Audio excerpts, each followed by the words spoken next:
정보는 이미 발령됐어. 이건 훈련이 아니야. 시험도 아니야. 진짜고 지금 실제로 일어나고 있어. 어딘가의 지휘본부에서 최종 결정이 내려졌어. 미국 전역에서 수백만 명의 사람들이 전화를 집어들고 창밖을 내다보며 이제 안전이란 무엇인지 이해하려고 하고 있어. 그리고 피난처는 분명히 너가 생각하는 곳이 아니야. 왜냐하면 눈에 보이는 미사일이 도착하기 전에 먼저 다른 일이 벌어지거든. 대륙 상공에서의 폭발. 도시를 파괴하려는 게 아니라 지휘 조정 체계를 마비시키려는 거야. 너는 그 소리를 듣지도 보지도 못해. 1초도 안 돼서 여러 주에서 전기가 나가. 휴대폰은 스크롤을 하다가 꺼지고 항공교통 관제 화면은 꺼져버려. 주유기는 연료를 옮기던 중에 멈춰. 전력망이 서서히 고장나는 게 아니야. 그냥 사라져버려. 모든 곳에서. 똑같이 일어나는 건 아니지만 첫 번째 충격이 오기 전에 대응이 분열될 만큼 충분하지. 그리고 나서 탄두가 따라와. 첫 번째 공격은 도시에 떨어지지 않아. 빽빽한 도시의 스카이라인이 버섯구름에 뒤덮인다는 그런 가정은 틀렸어. 핵 선제 타격은 처벌이 아니야. 그건 수학이야. 목표는 반격할 수 있는 것들이지. 몬태나, 와이오밍, 노스다코타에 있는 대륙간 탄도미사일, ICBM 그 일대 전체는 스스로를 방어할 필요는 없고 오직 보복만 하면 된다는 발상위에 세워졌어. 그곳들은 개전 초기에 사라져. 조지아와 워싱턴주의 잠수함 기지들도 그 뒤를 이어. 2차 보복 능력을 보장하는 함정들은 항구를 떠나게 둘 수 없어. 그 자리에서 파괴돼. 그 다음은 지휘 통제야. 버지니아, 콜로라도, 네브래스카. 이곳들은 상징적인 목표가 아니야. 실제로 기능하는 곳들이지. 그리고 기능이 가장 먼저 사라져. 하나씩 보복을 가능하게 하는 구조가 해체돼. 그리고 도시가 고려 대상이 될 때쯤이면 네가 어디에 있는지는 이미 결정돼 있어. 이건 어디가 공격당하느냐의 문제가 아니야. 어디가 공격당하지 않느냐의 문제지. 이제 남은 걸 봐. 너는 매키낙 다리 위에 서 있어. 8km에 달하는 강철과 케이블로 이루어진 다리. 미시간주의 어퍼반도와 남부를 연결하는 유일한 도로야. 네 뒤에는 산업화된 중서부가 있어. 그곳은 여러 주에 걸쳐 뻗어있는 낙진지대 안에 있지. 시카고, 디트로이트, 클리블랜드. 미국 제조업을 정의했던 모든 것들이 이제는 더 중요한 목표물들에서 바람을 타고 낙진이 흘러오는 쪽에 있어. 하지만 네 앞에는 완전히 다른 무언가가 있어. 지구상에서 가장 큰 담수 시스템으로 세면이 둘러싸인 숲이 우거진 반도가 있어. 오데온은 전 세계 표면 담수의 약 21%를 보유하고 있지. 그 말은 다른 무언가가 먼저 널 죽이기 전에는 물이 부족해질 일이 없다는 뜻이야. 한 세기 동안 현대 경제는 이 지역을 건너뛰었지. 주요 해운로에서 너무 멀고 교외 확장도 없으며 다른 지역을 성장시킨 시스템과도 너무 동떨어져 있었지. 하지만 오늘날 그 개발 부족이 네가 아직 숨쉬고 있는 이유야. 여기 위에는 주요 군사 목표도 없고 인구 밀집 지역도 없어. 그 말은 곧 모든 것이 무너질 때 같은 공간으로 몰려드는 초기 생존자들이 적다는 뜻이지. 그리고 또 추위도 있어. 사실 그게 중요하지. 적절한 조건에서는 그게 일종의 보호막이 되거든. 오데온은 엄청난 양의 열을 저장하고 있어. 그리고 공기와 달리 물은 온도가 천천히 변하지. 그게 큰 차이를 만들어. 핵겨울 시나리오에서는 대기 중 그을음이 전 세계 평균 지표 온도를 약 14.4도 정도 낮출 수 있어. 내륙 지역들은 온도가 빠르게 떨어져. 계절도 불안정해지고 농사 환경도 악화되지. 하지만 큰 호수 근처 지역들은 달라. 호수들은 저장된 열을 서서히 방출해. 추위를 완전히 막을 수는 없지만 극심한 온도 변화를 줄여주지. 그래서 내륙 지역에 비해 더 안정적인 기후가 만들어져. 이로 인해 심각한 그을음 환경에서도 더 일정한 농사철이 유지돼 한때 경제발전을 제한했던 그 호수가 이제는 생명의 끈이 되는 거지. 말 그대로. 멕시코만 연안 같은 곳에서는 상어버선들이 운항하려면 디젤 연료, 위성 GPS, 그리고 심해 장비가 필요해. 전력망이 멈추면 그 배들은 부두에 묶여있게 돼. 어퍼 페닌슐라에서는 어업이 사람 손으로 감당할 규모로 이루어져. 물속에 사는 종들은 환경이 변해도 이동하지 않아. 늘 그 자리에 있어서 작은 배와 그물로 쉽게 잡을 수 있어. 숲도 필요한 걸 제공해. 흰꼬리 사슴, 작은 사냥감, 채집 등은 모두 다양한 유연한 식단을 제공해. 그리고 그건 곧 생존을 의미하지. 자원이 부족해서가 아니라 수요가 아직 그만큼 따라가지 못했기 때문이야. 다리만이 들어오고 나갈 수 있는 유일한 길이야. 즉, 너를 지켜주는 그 이점은 이미 반대편의 1000만 명이 계산에 넣고 있다는 뜻이지. 그 불균형이 유지되는 동안만 그 이점이 지속돼. 대략 30만 명이 그 지역에 살고 있어. 위기 상황에서는 메키낙다리가 깔때기 역할을 하게 돼. 만약 미시간 남부 주민들 중 일부라도 북쪽으로 가기로 결정하면 다리는 병목 지점이 돼.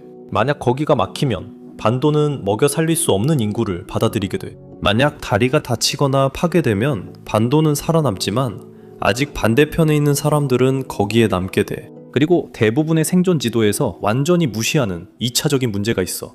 미시간 남서부에 있는 팔리세이즈 원자력 발전소와 디트로이트 근처의 페르미 2호 발전소는 모두 5대5 연안에 위치해 있어. 만약 그 원자로들이 장기간의 전력망 고장으로 냉각을 잃게 되면 오염이 호수 시스템으로 들어가게 돼.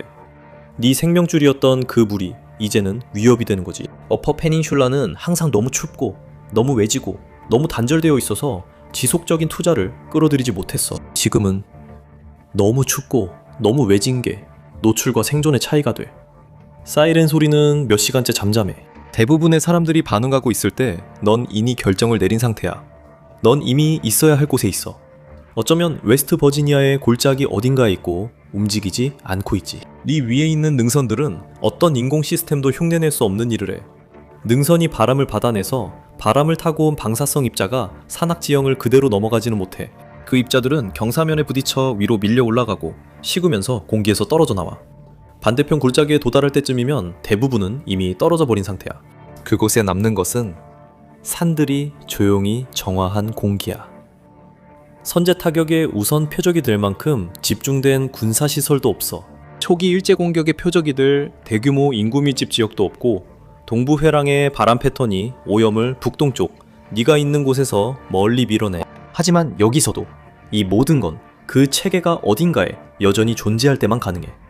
그래서 문제는 그 체계가 완전히 사라지면 어떻게 되느냐로 바뀌는 거지. 전국적으로 모든 것이 멈춰버려. 물도 없고 음식도 없고 통신도 안 돼. 에팔레치아 지역에는 수천 개의 자연샘이 중력만으로 지표면 위로 물을 끌어올려. 펌프도 정수장도 전기도 필요 없어. 수십 년 동안 암석층을 통과하며 걸러진 물이 마침내 햇빛 아래로 나오는 거야. 도시에서는 이틀도 안 돼서 깨끗한 물을 구할 수 없게 되지만 여기서는 물이 계속 흘러. 살아남기 위한 지식이 이곳에 깊이 배어 있어. 에팔레치아 지역 공동체에서는 오프그리드 생활이 프로젝터나 비상 대책이 아니라 그냥 삶의 일부야. 모동가일라 구규린 근처에서는 많은 가족들이 결코 사라지지 않은 기술로 여전히 살아가고 있어. 그 기술들은 다시 발견되거나 취미로 바뀐 게 아니야. 그 기술들은 그저 대대로 전해지고 계속 사용되어 왔어.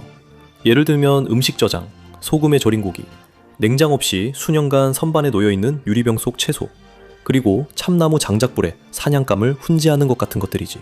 이건 생존 기술이 아니야. 단지 다른 환경에서 평범한 삶이 이어지는 것일 뿐이지. 대부분의 사람들이 생각하지 못하는 무언가를 없애주는 거야. 압박 속에서 배우는데 걸리는 시간 말이야. 소금 자체가 대부분의 사람들이 완전히 간과하는 전략적 자산이야. 카나아밸리는 대규모 소금 매장지 위에 자리 잡고 있지. JQ 디킨슨 소금 공장은 200년 동안 지하 염수에서 소금을 추출해왔어. 냉장 기술이 나오기 전에는 소금이 단백질을 보존하느냐 잃느냐의 차이를 만들었지 그 공식 자체는 변하지 않았고 단지 그 주변의 시스템만 달라졌을 뿐이야. 하지만 이 지역엔 그 자원만 있는 게 아니야. 산맥을 따라 석탄층도 지나가며 북미에서 밀도가 가장 높은 매장지 중 하나야. 이제는 발전소에 쓰이지 않겠지만 다른 모든 에너지원이 사라졌을 때 난방, 요리, 그리고 기본적인 생존을 위해 사용될 거야. 하지만 에팔레치아에도 한계가 있어. 세대를 거친 지식으로도 해결할 수 없는 한계지.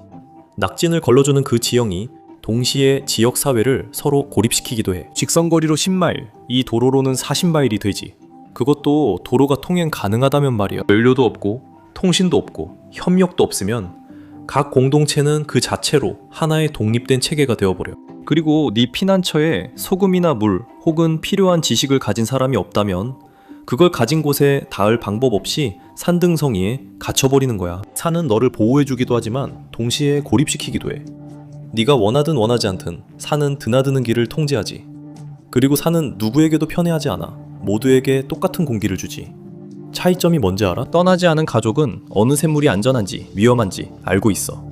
에팔레치아 사람들은 이미 그 경계 밖에서 살고 있었지. 하지만 체계로부터의 분리가 이점이라면 그 분리를 더 극단적으로 밀어붙이면 규칙 자체가 완전히 달라지기 시작하지. 당신과 가장 가까운 주요 목표 지점 사이에는 100마일에 걸쳐 아무것도 없어. 비유적인 거리가 아니라 실제 거리야.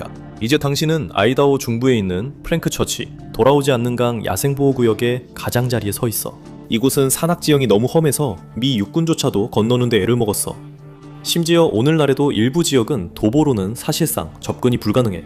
이곳은 너무나 광활해서 몇 주 동안 걸어도 도로 하나 마주치지 않을 수 있어.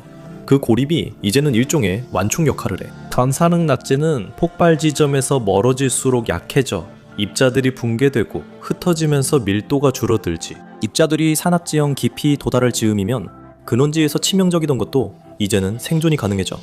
그 정도면 충분해. 노키 산맥의 협곡은 가파르고 좁아. 만약 내가 세먼 강 근처의 협곡 바닥에 있다면 너는 위의 하늘과 단절된 지구의 한 구석에서 살고 있는 거야. 무거운 낙진 입자들은 산봉우리 위에 쌓여서 거기에 머물러. 계곡의 공기는 깨끗하지. 지형이 너 대신 낙진을 막아주는 거야. 하지만 모든 로키 산맥이 똑같이 살아남는 건 아니야. 콜로라도에는 주요 표적이 여러 군데 있어. 샤이엔산 내부의 노라드, 콜로라도 스프링스 외곽의 피터슨 오주군 기지. 이 좌표들은 공격 계획에서 선택사항이 아니야. 생존과 노출의 차이는 그 지점들로부터 몇 마일 떨어져 있느냐로 결정돼. 아이다호 중부는 그 반경 밖에 위치해 있어. 여기는 가장 가까운 전략시설에서 300마일 떨어져 있고 그 정도면 충분히 중요한 거리야. 여기 음식은 기반 시설에 의존하지 않아. 수천 년 동안 인간의 시스템 없이 살아온 동물들이야. 물은 산의 개울에서 녹은 눈에서 나오고 중력에 의해 흐르면서 아래로 내려가면서 자연스럽게 정화돼. 여기서는 어떤 기반 시설이 무너져도 거의 영향을 받지 않아. 애초에 실패할 시스템 자체가 없어. 하지만 거리는 네가 그것을 유지할 수 있을 때만 방패 역할을 해. 프랭크 처치 야생지대가 돌아올 수 없는 강이라고 불리는 데는 이유가 있어. 만약 식량이 부족해지거나 누군가 치료가 필요하면 구조대가 구하러 오지 않아. 보급도 없고 헬리콥터 대피도 없어. 너를 지켜주는 그 아무것도 없는 100마일은 동시에 누구도 너에게 다가올 수 없게 만들어. 그리고 만약 핵개울 시뮬레이션이 온도 하강에 대해 맞다면 이미 혹독한 아이다호의 겨울이 더 심해질 거야. 보통 6월이면 녹는 적설이 7월이나 8월까지 남아있을 수도 있어. 재배 기간은 아주 짧은 기간으로 줄어들지. 야생동물 개체수는 무한하지 않아. 절박한 생존자들의 남획으로 개체수가 줄어들 거야. 머리는 네 목숨을 구해주지만 그 목숨을 계속 지켜낼 수 있느냐고 시험하지. 지금까지 모든 장소는 똑같이 불가능한 질문에 대한 서로 다른 답이었어. 지도 대부분이 무너진 상황에서 사람들은 어디서 먹고 움직이며 버틸 수 있을까? 로키 산맥은 요새로 설계된 곳이 아니지만 실제로는 요새처럼 기능한다. 하지만 그것도 여전히 같은 대륙과 그 위에서 벌어지는 모든 일에 묶여 있어. 낙진, 기후변화, 붕괴, 모든 게 이어지지. 그래서 다음 단계는 아주 간단해. 대륙을 완전히 떠나는 거야. 푸에르토리코는 미국 본토에서 1000마일이나 떨어져 있어. 이 정도면 이쪽을 겨냥한 건 아무것도 없어. 사이렌도 없고 훈련도 없어. 그냥 평소처럼 삶이 이어지는 소리만 들리지. 멀리서 일어나는 위기가 정말 멀게만 느껴지는 그런 곳이야. 바다 자체가 첫 번째 방어선이야. 물은 단순히 거리를 만드는 게 아니라 낙진의 이동을 막아주지. 험에 도달하는 공기는 불타는 도시나 파괴된 기반 시설을 지나오는 게 아니라 수천 마일의 바다를 건너와. 그래서 더 깨끗하게 도착하지. 무역풍은 항상 동쪽에서 서쪽으로 불어. 그 공기는 본토를 거치지 않았어. 삶은 멈추지 않아 간신히 이어질 뿐이지. 코르디에라 센트랄에서는 사람들은 여전히 땅에서 음식을 캐내. 커피, 플랜테인, 빵나무 열매, 땅 속에 묻혀 있어서 살아남은 뿌리들 말이야. 수확은 해마다 줄어들지만 완전히 사라지진 않아. 그냥 점점 더 적어질 뿐이야. 해마다 항상 더 적어져. 본토에선 음식이 있으면 먹고 없으면 안 먹지. 하지만 여기선 먹지만 충분하지 않아. 푸에르토리코는 적도에 가까워서 지구상에서 평균 일사량가 가장 높은 곳이야. 대기 중에 그을음이 많이 껴있어도 지표면에 도달하는 햇빛이 어느 정도 남아있어서 제한적인 농업은 유지할 수 있어. 안심할 만큼은 아니지만 생명을 조금 더 오래 유지할 수 있을 정도는 돼. 본토에서는 핵겨울이 먹고 사는 것과 굶주리는 것의 차이야. 푸에르토리코는 이미 대규모 전력망 붕괴를 겪었어. 2017년 허리케인 마리아 이후 섬의 많은 지역이 몇 달 동안 전기가 없이 지냈지. 기반 시설은 무너졌지만 공동체는 무너지지 않았어. 산속 마을들은 연방정부의 도움을 기다리지 않고 스스로 재건했어. 그들은 이미 시스템이 무너질 때 어떻게 문제를 해결하고 자원을 나누며 살아남는지 알고 있지. 그 지식은 여전히 여기에 있어. 그런 지식이 도움이 되지만 앞으로의 문제를 완전히 해결하진 않아. 이 섬은 비어있지 않고 눈에 잘 띄며 접근도 쉬워. 지도와 비행기 티켓만 있으면 누구나 너와 똑같은 걸 알아낼 수 있어. 이 섬에는 이미 320만 명의 사람들이 살고 있어. 동부 해안에 사는 사람들 중 아주 적은 비율만이라도 공항이 닫히기 전에 남쪽으로 비행기를 타고 온다면 며칠 만에 인구가 수십만 명씩 급증할 수 있어. 입은 더 많아지는데 농지는 그대로고 식수도 그대로야. 푸에르토리코는 현재 식량의 약 85%를 수입하고 있어. 이 땅은 더 많은 것을 생산할 수 있지만 지금은 충분히 생산하지 못하고 있어. 잠재력은 분명하지만 현재의 생산 능력은 아직 충분하지 않아. 그리고 그 두 숫자 사이의 차이는 결국 사람 목숨으로 치러져. 이 섬은 제대로 돌아가지만 감당할 수 없을 정도로 몰리지만 않으면 말이야. 왜냐하면 인구가 생산보다 더 빨리 증가하기 시작하면 거리는 더 이상 보호막이 되지 않거든. 그래서 그 방정식이 다시 바뀌게 돼. 더 크지도 더 멀지도 않고 오히려 더 작아져. 남쪽으로 65마일 떨어진 곳에 지도에 작은 점이 하나 있어. 그리고 그 점이란 게 바로 핵심이야. 다른 모든 곳은 사라졌어. 도시들은 잿더미가 됐고 해안선은 불타 그 흔적이 지도에 새겨졌지. 모든 것을 지탱하던 시스템들이 무너져 버렸어. 그리고 그 더 큰 실패의 한가운데에도 여전히 이곳 생크로아가 있어. 전략지도에서는 거의 표시도 안 되는 곳이지. 너무 고립되어 있고 가치도 낮아서 공격할 이유가 없어. 이 섬은 무시해도 될 만큼 작아. 대부분의 집들은 빗물을 모아 저장하는 지하 저수조, 즉 물탱크에 의존해.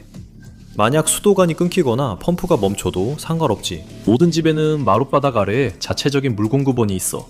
필요한 건 양동이 하나뿐이지. 섬 주민들은 물탱크에 작은 물고기를 넣어 모기 유충을 먹이고 물을 깨끗하게 유지해. 세인트 크로이 선 주변의 산호초에는 아직도 물고기들이 있지만 그 한계를 넘지 않는 한 해만 그래. 만약 생존을 위한 어업이 아니라 공포에 의한 남획으로 바뀌면 물고기들은 금방 사라지고 더 이상 의지할 곳도 없어. 보급선도 제때 도착하지 않아. 보급선은 올 수 있을 때 오고 때로는 아예 오지 않을 때도 있어. 물속에 남아있는 것들은 사람들이 몰리기 시작하는 순간 바로 사라져버려. 여기 사람들은 이미 나눔이 더 이상 통하지 않는 그 한계선에서 살아가고 있어. 현재 인구는 대략 4만 1000명 정도야. 4만 1000명에게는 완벽하게 작동하는 저수조 시스템도 6만 명이 되면 고장이 나기 시작해. 자연적으로 회복되는 어장도 남획되면 고갈될 수 있어. 그리고 본토와는 달리 여기는 다른 선택지가 없어. 세인트 크로이에서는 다음 계곡으로 걸어가거나 다음 마을로 차를 몰고 갈 수 없어. 넌 그냥 바다 위에 바위에 있는 거야. 만약 물고기가 다 떨어지고 저수조가 마르고 인구가 급증하면 더 이상 갈 곳이 없어. 작은 규모는 너를 표적지도에서 벗어나게 하지만 동시에 거기서 많은 사람이 살아남는 것도 제한해. 그래서 표적을 더 작게 만드는 것이 한계를 만든다면 전략을 다시 바꿔야 해. 더 작게도 더 멀리도 더 크게도 아니고 그냥 보호받는 거야. 본토에는 명백한 생존지로 보이지 않는 곳이 있어. 오자크 고원이지. 이곳에는 극적인 봉우리도 없고 뚜렷한 지리적 특징도 없어. 그냥 미주리 남부와 아칸소 북부에 펼쳐진 완만한 언덕들 뿐이야. 바로 그렇기 때문에 이곳이 적합한 거야. 공격 대상이 아니었고 동부 해안 낙진 경로에서도 벗어나 서쪽에 있기 때문이야. 독적 목태물의 영향을 온전히 받기에는 남쪽으로 너무 멀리 떨어져 있지. 눈에 띄지 않아 보여도 위치는 중요해.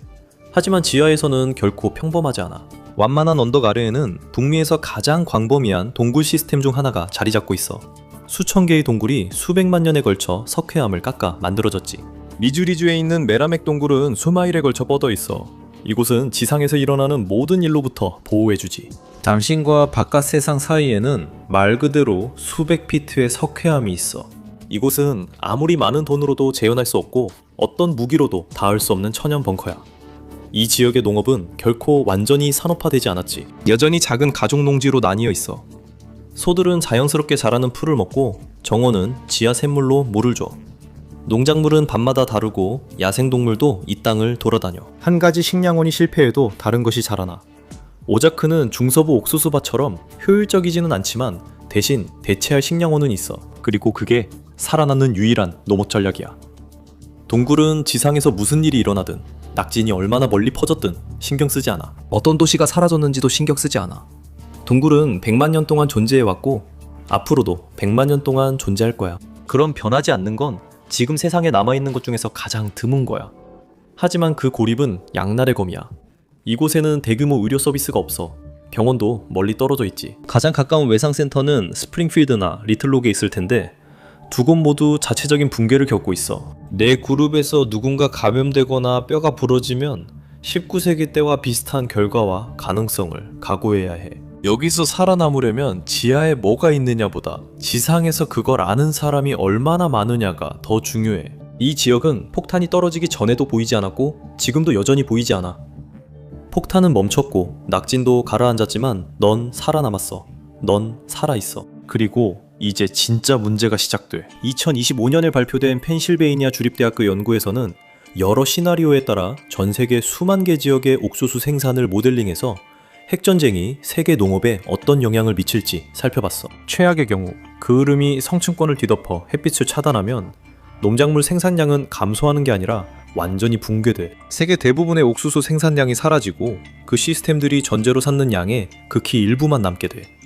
그리고 사람들이 종종 놓치는 두 번째 문제가 있어. 대기는 쉽게 회복되지 않아. 폭발로 인한 화학 반응이 오존층을 파괴하지. 그 말은 폭격이 멈춘 후에도 수년 동안 더 많은 자외선이 지표면에 도달한다는 뜻이야. 그건 초기 냉각이 시작된 후에도 오랫동안 조용히 농작물에 영향을 미치게 돼. 그건 산업농업이 하나의 시스템으로 기능하던 체제가 수년, 어쩌면 16년 이상 사실상 끝난다는 뜻이야. 그리고 기근은 시작에 불과하지. 대부분의 인구 밀집 지역에서 며칠 만에 수도 시스템이 마비돼. 위생도 무너지고 질병이 뒤따라. 현대 미국이 한 세기 동안 겪어보지 못한 질병들이지. 콜레라는 예고 없이 찾아와. 콜레라는 물을 통해, 접촉을 통해 깨끗한 수원과 오염된 수원 사이에 보이지 않는 틈을 통해 퍼져. 한 세기 동안 이 질병을 겪어보지 못한 공동체에는 첫 번째 환자가 발생했을 때 어떻게 해야 할지에 대한 지침도 본능도 없어. 1991년 걸프전에서 이라크의 기반 시설이 심각하게 파괴됐고 그 중에는 수도와 위생 시스템의 일부도 포함돼 있었어. 그 결과로 공중보건 체계가 붕괴됐어. 질병이 확산되면서 일부 추정에 따르면 건강 문제로 인한 사망자가 수십만 명에 달했지. 그리고 그 모든 일이 한 나라에서 일어났고 그때도 여전히 지원이 이루어지고 있었으며 여러 단체들이 대응할 수 있었어. 전 세계적인 핵전쟁이 벌어지면 그런 것들은 모두 사라져. 국제적인 지원 체계도 없고 조직적인 대응도 없으며 정상적으로 작동하는 지역에서의 공수 지원도 없어. 세계보건기구 같은 기관들조차도 분열된 체계 속에서 운영될 거야. 그 시점이 되면 생존은 더 이상 글로벌 시스템에 접근하는 문제가 아니라 지역에 남아있는 것들에 달려있게 돼. 인간의 몸은 하루에 대략 2000칼로리가 필요해. 모든 트럭이 멈추고 모든 가게가 비워지고 모든 밭이 죽어버렸을 때 그 칼로리는 어디서 오겠어? 진짜 치명적인 건 그 이후 몇 년이야.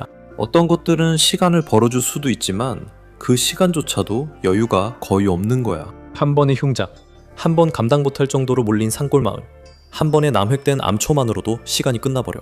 그건 우연이 아니야. 그 시점에서는 그게 바로 자연선택이지. 그리고 그건 미국이 투자할 가치가 없다고 판단한 지역들의 지도와 거의 정확히 일치해.